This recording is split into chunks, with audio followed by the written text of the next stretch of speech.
Welcome to Fresa Technologies YouTube channel. In this video, we are going to see how to generate consignment delivery note report in the Fresa application.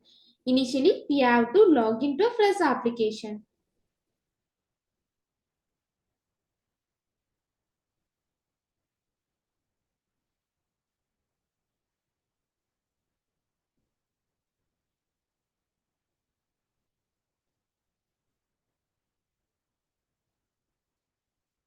After your successful login, this is how your dashboard looks.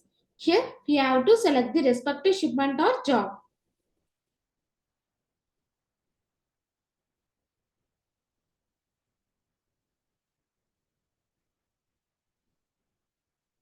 Now, the shipment page will be displayed on the screen. Here, we have to click on the report button.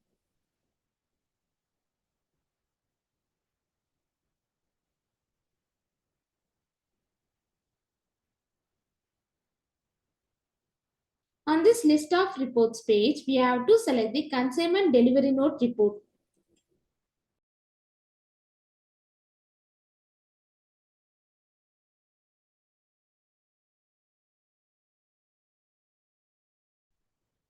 Here, we can see the consignment delivery note report. This is how to generate consignment delivery note report in the Fresa application. Thanks for watching.